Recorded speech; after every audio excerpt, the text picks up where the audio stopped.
ఈ రేవ్ పార్టీస్లో limited people unlimited unlimited unlimited ఇప్పుడు కర్ణాటకతో పాటు 2 తెలుగు రాష్ట్రాల్లో కూడా ట్రెండింగ్ టాపిక్ ఏదైనా ఉందంటే అది Bengaluru rave party ride.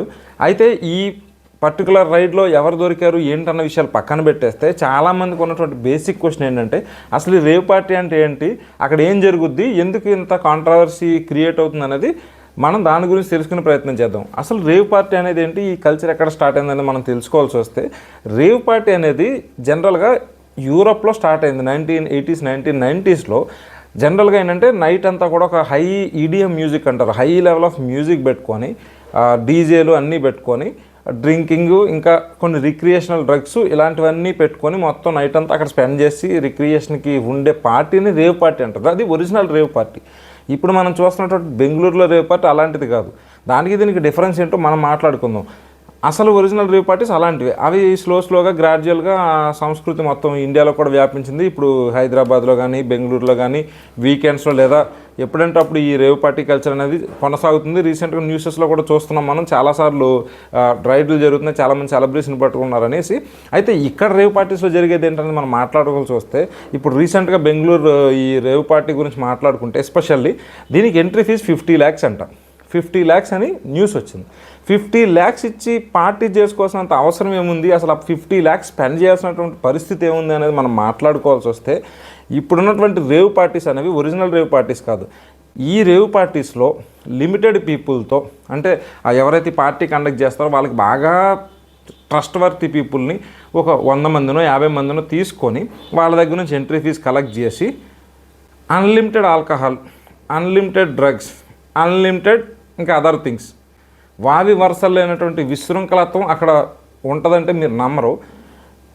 Unlimited drugs దొరుకుతాయి అక్కడ. ఎందుకంటే ఇప్పుడు పబ్ కల్చర్స్లో కూడా చాలాసార్లు మనం చూస్తున్నాం న్యూస్లో డ్రగ్స్ దొరుకుతున్నాయి అక్కడెక్కడ అని చెప్పేసి. అన్లిమిటెడ్ డ్రగ్స్ దొరుకుతున్నాయి, అన్లిమిటెడ్ ఇంకా ఎవరి పార్ట్నర్తో ఎవరు ఉంటున్నారో కూడా తెలియనటువంటి ఒక పరిస్థితి అక్కడ క్రియేట్ అవుతుంది. ఎందుకంటే ఆ పార్టీకి వెళ్ళిన తర్వాత నో చెప్పడానికి అవదనమాట. సే నో టు నథింగ్, అది ఆ పార్టీస్ యొక్క ప్రైమరీ మోటో. అలాంటి పరిస్థితుల్లో జరుగుతున్న పార్టీస్ ఇవి. Sunset to sunrise parties అంటున్నారు వీటిని. ఈ నైట్ స్టార్ట్ అయిందంటే మార్నింగ్ వరకు కూడా ఎవరితో ఏం చేస్తున్నారు, ఎంత డ్రగ్స్ తీసుకుంటున్నారు, ఎంత ఆల్కహాల్ కన్జ్యూమ్ చేస్తున్నారు, ఎంత న్యూసెన్స్ క్రియేట్ చేస్తున్నారు, ఏ లెవెల్ ఆఫ్ మ్యూజిక్లో వాళ్ళు ఎటువంటి చండాల పనులు చేస్తున్నారు అనేది చాలా దారుణంగా, అది నేను చెప్పడానికి కూడా ఇబ్బంది పడుతున్న పరిస్థితులు ఉన్నాయి. అసలు నేను చెప్తున్నప్పుడు మీరు అర్థం చేసుకోవాలి ఏ లెవెల్ ఆఫ్ సిచ్యువేషన్స్ ఆ రేవ్ పార్టీస్లో జరుగుతాయనే దానికి. పోలీసులు అందుకే రైడ్ చేస్తారు, వాళ్ళ దగ్గర నుంచి డ్రగ్స్ సీజ్ చేస్తారు, ఆ తర్వాత కేసెస్ పెడతారు, ఆ తర్వాత వాళ్ళు నిందితులా లేకపోతే బాధితులు అనేది ఏదేదో డిఫరెంట్ కేసెస్ చట్టాల ప్రకారం వాళ్ళని తీరుస్తారు. కాకపోతే మనిషి మృగంగా మారిపోయి వాడుకున్నటువంటి వైల్డ్ ఫ్యాంటసీస్ని ఫుల్ఫిల్ చేసుకోవడానికి ఎంత డబ్బైనా ఖర్చు పెట్టి వెళ్ళే పార్టీసే రేవ్ పార్టీస్. సింపుల్గా చెప్పాలంటే డబ్బులు మూటలో ఉంటాయి, వాడికి అయ్యో పిచ్చి పనికిరాని కోరికలు ఉంటాయి, డ్రగ్స్ సేవించాలని భయంకరమైన థాట్ ఉంటుంది, ఎడిక్ట్ అయిపోయి ఉంటాడు. అలాంటి వాడు ఎంత అమౌంట్ అయినా ఖర్చు పెట్టి అక్కడికి వెళ్ళి అన్లిమిటెడ్ ఆల్కహాలు, అన్లిమిటెడ్ డ్రగ్స్, వాడికి ఉన్నటువంటి దరిద్రమైనటువంటి అన్ని ఫ్యాంటసీస్ అక్కడ క్లియర్ చేసుకుని ఒక ప్లేసే రేవ్ పార్టీ జరిగే ప్లేస్.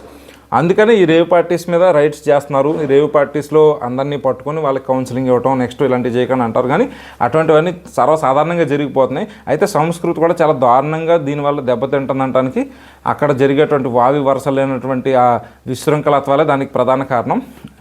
అందుకని ఇది అంటే మనం చెప్పేది ఇప్పుడు 10-20% వరకు నేను ఎక్స్ప్లెయిన్ చేయగలుగుతున్నాను మీకు ఏం జరుగుతుంది అనేది.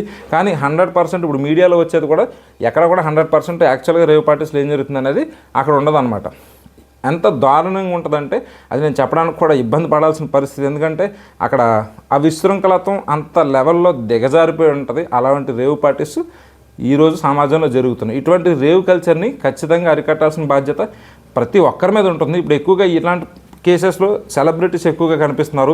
వాళ్ళు యాక్చువల్గా జనాలకి ఇటువంటి సైడ్ వెళ్ళొద్దు అని చెప్పేసి మోటివేట్ చేసి ఇటువంటి అసాంఘిక కార్యక్రమాలు చేయొద్దు అని, విశృంఖలత్వాల్లో పార్టిసిపేట్ చేయొద్దని వాళ్ళు జనాలకి చెప్పాల్సిన పోయి వాళ్ళు ఇటువంటి వీటిలో ఇన్వాల్వ్ అవ్వడం అనేది చాలా బాధాకరమైన విషయం. ఎందుకంటే వాళ్ళంతా హై లెవెల్లో కొంచెం ఇన్ఫ్లుయెన్స్ చేయగలిగే పీపుల్ ఉంటారు అండ్ మనీ కూడా బాగా సంపాదించి ఉంటారు. కాబట్టి వాళ్ళలో కొంతమంది వెళ్ళి ఆ పార్టీస్లో ఎంజాయ్ అన్న పదంలో వాళ్ళు ఏదైనా చేసినా కూడా ఆ ఇంపాక్ట్ ఏమవుతుందంటే ఏదో వచ్చి రాని జీతాలతో ఏదో మధ్యతరగతి నుంచి అప్పుడప్పుడు ఎగువ మధ్యతరగతి ఎదుగుతున్నటువంటి టెక్కీస్ కానీ అలాంటి వాళ్ళు కూడా ఇటువంటి కల్చర్కి ఎక్కువగా ఇన్ఫ్లుయెన్స్ అవుతున్నారు అన్నమాట. దానివల్ల ఏంటంటే వాళ్ళ ఫ్యామిలీస్లో డిస్టర్బెన్సెస్ కానీ, అంటే అన్లిమిటెడ్ విశృంఖలత్వం అనేది ఎప్పుడైనా సరే చేటు చేస్తుంది, అది పర్సనల్గా కానీ ఫ్యామిలీకి కానీ. సో అటువంటి జోళ్ళకి అయితే ఎవరు వెళ్ళకండి. పబ్ కల్చర్ కూడా ఎంత అవాయిడ్ చేసుకుంటే అంత మంచిది. రేవ్ కల్చర్ అయితే అసలు దయచేసి మన సబ్స్క్రైబర్స్లో ఎవరైనా తెలిసిన వాళ్ళు కూడా ఎవరైనా ఎప్పుడన్నా పొరపాటున మేము అటువంటి కల్చర్కి అట్రాక్ట్ అవుతున్నామంటే మాత్రం దయచేసి మీరు అందరూ వాళ్ళని వారించే ప్రయత్నం చేయండి. ఎందుకంటే పర్సనల్గా అండ్ ఫ్యామిలీ పరంగా, సొసైటీ పరంగా కూడా చాలా ఇబ్బందులు తలెత్తుతాయి అటువంటి వీటి వల్ల. ఏదైనా సరే అతి నాశనమే చేస్తుంది. సో దయచేసి అటువంటి పార్టీస్ జోలికి ఎవరు వెళ్ళకుండా మీరంతా కూడా మీ యొక్క సపోర్ట్ని వాళ్ళకి అందించండి. ఒకవేళ ఇన్ కేసు ఎవరన్నా కూడా ఈ డ్రగ్స్ జోలికి వాటి జోలికి వెళ్తున్నా కూడా మీకు తెలిస్తే ఖచ్చితంగా వాళ్ళకి మీరు కౌన్సిలింగ్ ఇవ్వండి. అటువంటి వీటిని ఎడిక్షన్గా మారకుండా చూసుకోవాల్సిన బాధ్యత సొసైటీలో మనందరిపైన ఉంటుంది. ఇటువంటి మరిన్ని ఇంట్రెస్టింగ్ వీడియోస్ మీరు చూడాలనుకుంటే నవీన్ చెన్నూరి ఛానల్ని సబ్స్క్రైబ్ చేసుకోండి. ఈ వీడియో మీకు నచ్చితే లైక్ చేయండి, షేర్ చేయండి. మీకు రేవ్ పార్టీ గురించి క్లారిటీ వచ్చిందనుకుంటున్నాను. ఇంకేమైనా సందేహాలు ఉంటే కమెంట్ సెక్షన్లో మీరు చెప్పండి. Thanks for watching.